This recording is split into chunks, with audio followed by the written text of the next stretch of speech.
nome do Pai, e do Filho, e do Espírito Santo. Amém. Evangelho de Jesus Cristo, segundo São Lucas. Glória a vós, Senhor. Naquele tempo, disse Jesus: Ai de ti, Corazim, ai de ti, Betsaida, porque se em Tiro e Sidônia tivessem sido realizados os milagres que foram feitos no vosso meio, há muito tempo teriam feito penitência, vestido-se de cilício e sentado-se sobre cinzas.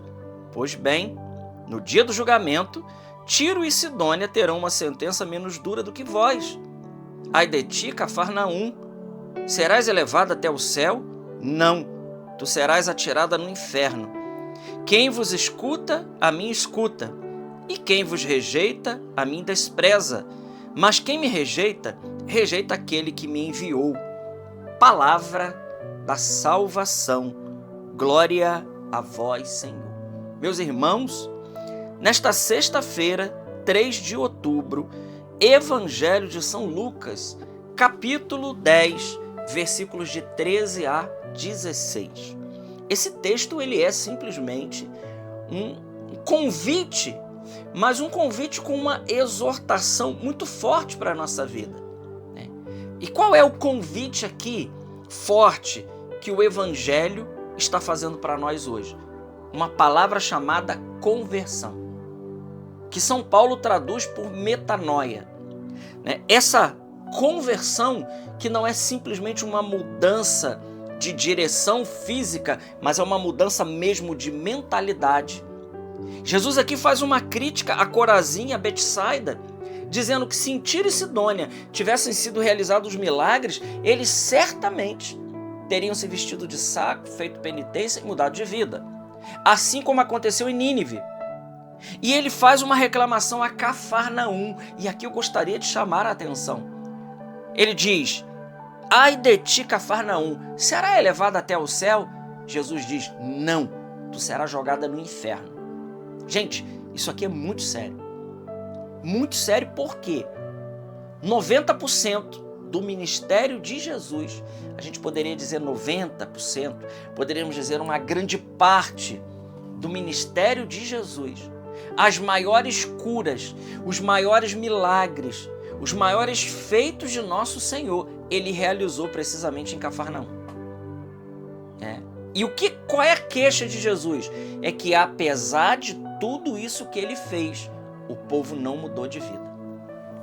Aqui está o grande detalhe desse evangelho de hoje. Jesus está dizendo: e você, Cafarnaum, você será levado até o céu? Irmãos, trazendo isso para a nossa vida, o Senhor está falando para mim hoje: e você, Alain, você será elevado para o céu? Porque diante de tudo que o Senhor realiza na nossa vida, independente, e aqui é preciso que a gente preste atenção em algo, independente das coisas que a gente pede ao Senhor aqui nessa vida, que, volto a dizer, 90% dos nossos pedidos, muitas vezes, eles são pedidos materiais, né? Mas aquilo que é o mais importante, Jesus ele já realizou, irmãos. Jesus já realizou o mais importante para nós, que é o quê? Ele se entregou, João 3,16, de tal maneira Deus amou o mundo, que deu o seu Filho, para que todo que nele crê não pereça, mas tenha a vida eterna. Então o Senhor, ele se entregou, ele conquistou para nós, não aquele paraíso de Adão e Eva, mas ele conquistou para nós a vida sobrenatural, a vida bem-aventurada. Ele conquistou o céu. Ele disse no Evangelho de São João: eu vou preparar um lugar para vós, e quando eu estiver preparado, eu mesmo vou vir e vou levar vocês para lá. Ora, São Paulo vai dizer que o que Deus tem preparado são coisas que os olhos não viram, o coração humano nunca experimentou. Tal é aquilo que Deus tem preparado para aqueles que o amam. O Senhor tem preparado para nós algo grandioso. Ele já conquistou o céu, ele já conquistou a vida feliz. Aqui essa vida é um vale de lágrimas. Temos momentos muito bons, temos momentos às vezes não tão bons, passamos por dores, por situações difíceis, mas o Senhor já conquistou para nós a felicidade eterna. E só por isso, que não é pouca coisa, Nós já teríamos que ser grato ao Senhor e se colocar debaixo da sua proteção e mudar de vida, por isso que Jesus fez a cada um de nós. Agora, claro, Ele nos concede muitos favores nessa vida. Favores que estão de acordo para a salvação da nossa alma. Porque Deus, Ele não dará a nós aquilo que não for bom para a nossa salvação. Aquilo que for atrapalho, empecilho, ou aquilo que possa roubar a nossa salvação, meu irmão, minha irmã, o Senhor não dará. Ele não dará. Ele só vai dar a nós aquilo que for para a salvação da nossa alma. Então, veja, o que o Senhor pede de nós? O Senhor pede de nós hoje que a gente mude de vida, que a gente se converta, que a gente se arrependa do nosso mau proceder, que a gente se arrependa de muitas vezes viver uma vida leviana, uma vida longe de Deus. Talvez, meu irmão, talvez, minha irmã, você tenha uma vida maravilhosa, você não comete pecados mortais, né? Você é um bom pai de família, você é um bom profissional, mas você não tem um relacionamento com Deus. E é aí que falta, né? Talvez você já seja uma pessoa boa. E aí, ouvir assim, bom, mas eu preciso me converter de quê se eu já sou uma pessoa boa? Nós precisamos mudar a nossa mentalidade naquilo que se refere ao mais importante, que era amar a Deus. Porque veja, o amor de Deus ele está sendo derramado de volta, está sendo derramado sobre nós. Mas nós somos convidados a amar de volta. E aqui está o detalhe. É só quando nós amamos de volta que a gente experimenta esse amor de Deus. É só quando a gente ama de volta. Quando a gente ama de volta, é que a gente experimenta, porque Deus ele está nos amando. Mas quando a gente tem a audácia e a coragem de amar de volta e colocar Deus, né, no centro da nossa vida, a gente compreende aquilo que Santo Agostinho diz naquele seu livro, falando das duas cidades, né? Ele diz que dois amores construíram duas cidades. O nome do livro de Santo Agostinho é Cidade de Deus. Ele fala de duas cidades. E ele fala de dois amores. Ele diz que o amor de Deus até o desprezo de nós, esse amor é o amor caridade. O amor de Deus até o esquecimento de nós mesmos gera a Jerusalém celeste. E é isso que Deus espera de nós, que a gente o ame de volta. Por quê? Porque Deus precisa do nosso amor? Evidente que não. Deus não precisa de nós em nada. Não precisa de nós em nada.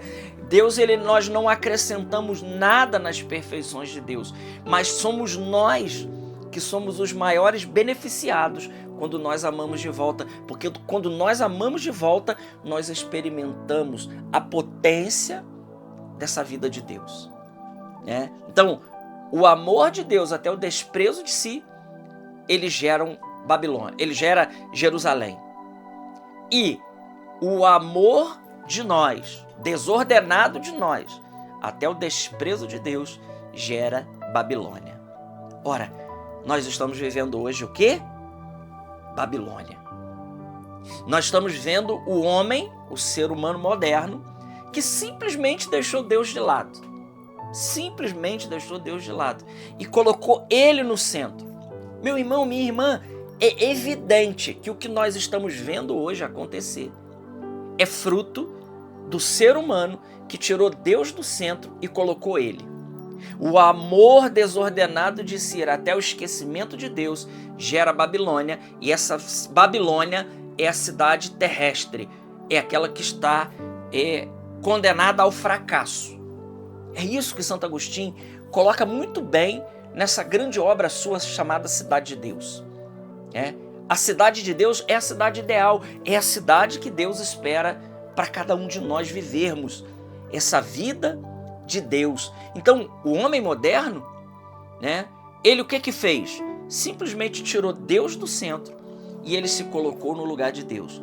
Mas é fato, e aqui é fato, que em nenhuma outra época da humanidade nós tivemos uma humanidade tão doente como nós estamos tendo a humanidade do nosso tempo. Especialmente o homem do século 21. Especialmente, né, o homem desse tempo, nós poderíamos dizer o ano de 2025. Nós nunca tivemos, até agora, uma humanidade tão doente, né, com doenças psicossomáticas e do gênero, como nós estamos vivendo hoje.